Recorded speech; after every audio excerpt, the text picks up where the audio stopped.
She has been attempting to reinvent herself for the past 10 years.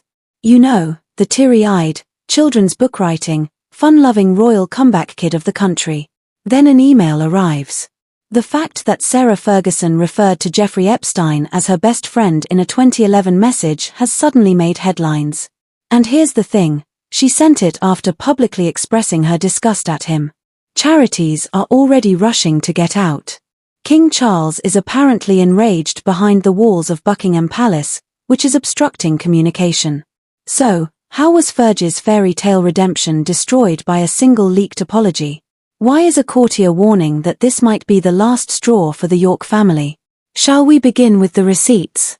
A 2011 email taken directly from Sarah's account was published by the Mail on Sunday. In it, she pleads for Epstein's pardon, describes herself as terrified, and, indeed, names him her best friend. The issue. 4 months prior, she had called Epstein a pedophile on American television and declared that she had severed all communication. There is no grey area there. That inconsistency is blatantly obvious. According to Fergie's friends, she only composed that defamatory email in response to Epstein's attorneys threatening to sue her. Perhaps. Charities, on the other hand, don't stay to pass reasons. The British Heart Foundation, the Teenage Cancer Trust, and Julia's House all declared they could no longer be linked to her within 48 hours. It's not a speed bump when your entire second act is based on charity. That is the complete disappearance of the road. There is a golden rule for royal correspondence. The statement "we do not comment on private matters" is leaked by courtiers. Read the opposite. The Times' senior aides met Monday morning to explore nuclear options, according to Valentine Lowe's letter this week. In order to transfer his remaining military titles to working royals who aren't radioactively prone, we're considering asking Prince Andrew to formally relinquish them. According to one insider, the York show has worn Charles out. William, according to another, sees the controversy as a weekly fire alarm that no one authorized. Translation: keep the money in mind. Fergie acknowledged in 2010 that Epstein gave her £15,000 to assist pay off her debts. She said she was sorry, that it was an isolated incident, and that she would repay it.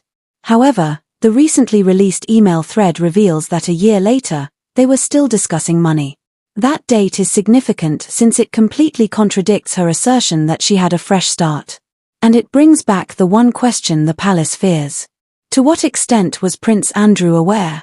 Furthermore, Andrew's prolonged affiliation, which includes well-documented meetings, appears even more risky given that Fergie was under Epstein's control in 2011. The public is no longer willing to believe the brothers a different defense, biographer Angela Levon said on Talk TV. 1 controversy may be irresponsible. 2 starts to repeat. Well, 3 is a brand. Since charities are the canary in the reputational coal mine, let's take a time to focus on them. Royal patronage is given to Teenage Cancer Trust in order to draw corporate donors and fill gala seats. The math changes the instant patronage becomes poisonous. They cut Fergie because they could lose more money keeping her than she brings in. Similarly, last year, anti-monarchy activists targeted the British Heart Foundation's royal ties, causing it to lose £2 million in donations. Charity leaders discuss the Andrew lesson in private. Delays are more expensive than being decisive. Fergie has to learn this lesson the hard way. Once news become negative, a Duchess title is no longer enough to keep doors open. Blunder or blackmail. Overcoming the fear defense. According to a Fergie spokeswoman, she was under pressure when she claimed that she was afraid of going bankrupt and that Epstein's crew had threatened legal action. That is referred to be a non-defense by legal experts. A convicted sexual offender cannot be falsely accused by using the exact same terms that judges have used to describe him. Emotional coercion does exist, though. According to friends, she owed money to book publishers, banks, and even her own employees. Epster was aware of it. She might have felt pressured if he offered her debt relief in return for a kind letter. However, people don't feel much pity for someone who spends weeks lounging on a yacht after declaring themselves penniless.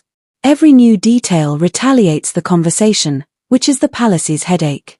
According to the Constitution, Fergie's Duchess title cannot be taken away from her by the monarch. He can, however, prohibit her appearance on the Buckingham balcony, bar her from royal occasions, and use organizations to reject invitations. According to people close to the Lord Chamberlain, her name will be subtly removed off future garden party lists in the court circular. More significantly, Charles is in charge of the £86 million sovereign grants purse strings. Andrew already uses his stipend to support Fergie's lifestyle. The Yorks would have to pay for travel, security, and even their own Netflix rebuttal documentaries if Charles threatened to cut that. It was dubbed the Velvet Guillotine by one former courtier. Soft enough to assert plausible deniability, yet sharp enough to cause pain. The timing of this incident couldn't be worse. Andrew is battling to maintain his lease in Windsor. Press inquiries concerning nepotism are being answered by Princess Beatrix's bosses at the software company Affinity.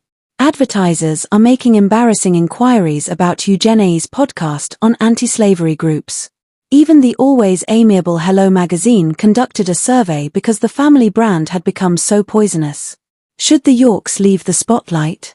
73% of respondents replied yes. That bump isn't royal. It's a cliff. The story moves from bad judgment to systemic denial the longer Charles hesitates. And becoming a metaphor for institutional denial is the one thing that a modern monarchy cannot endure. We're going to examine why this email has the potential to change the monarchy of the coronation age more than Prince Harry's memoir ever could, so if you find this dissection helpful, please hit subscribe and stay tuned until the very end. Please let me know here if you have already read our royal analysis.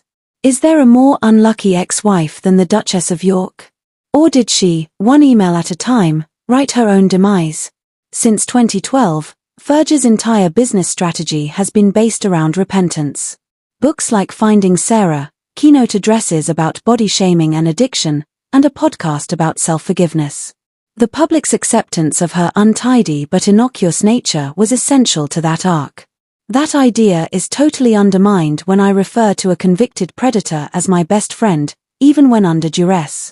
In just 10 days, she has lost £1.4 million in potential speaking fees, according to brand specialists at PR agency Chelgate.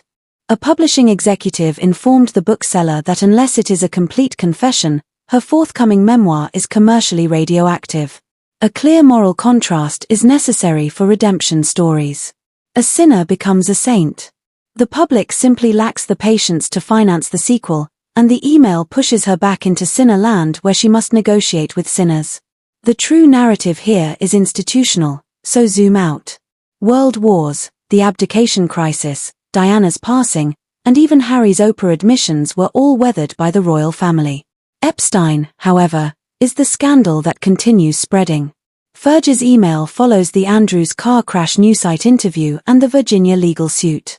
The world is reminded every 6 months by a new headline that the Queen's second son slept with a trafficker. According to Republic, a Republican campaign group, memberships increased by 42% just this week. It's more than simply tabloid nonsense. The constitutional bleed is gradual. The risk is that the stain will spread to the workable core if Charles is unable to cauterize the York branch. As one former cabinet minister told The Guardian, the real risk is guilt by genealogy. This was true of Anne, Edward, and even Wales.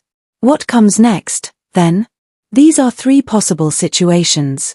In scenario A, Andrew is pressured by the palace to make a statement separating himself from Fergie's personal affairs.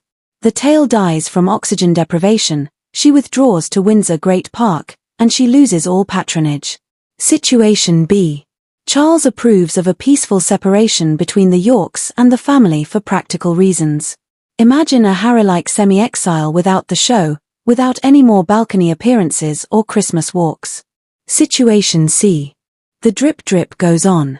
Imagine Fergie's picture on Epstein's Island, along with possibly some leaked texts. The palace orders an independent review in response to that demand. Andrew's title as Duke of York is revoked by the government, and the entire family is subject to a legislative ethics commission. The odds for scenario A are 4 to 5, according to bookmakers. Even still, the coronation light is incomparable to months of headlines. Here's the conclusion, then. A single, frantic, or calculated email has ruined 10 years of marketing, cost Sarah Ferguson numerous lifelines to ailing children, and added petrol to Prince Andrew's already smouldering reputation. More significantly, in a time when leaked inboxes spread more quickly than courtiers can spin, it highlights the limitations of royal crisis management. A simplified, scandal-free monarchy is what King Charles desires. Rather, he is stuck with a dead predator who is constantly looping on news chirons, a brother, and an ex-sister-in-law. Whether Fergie is apologetic is no longer a question that the public asks. It asks why, in the absence of transparency, the organization that surrounds her continues to demand pity. Panic isn't a headline until the palace responds to that query. A business model is what it is. Please cast your vote below. Should Charles keep the Yorks on life support or cut them loose? I will respond to the most popular remarks. And since this week showed you that the drama never stops, then subscribe if you want to see the next royal story deciphered.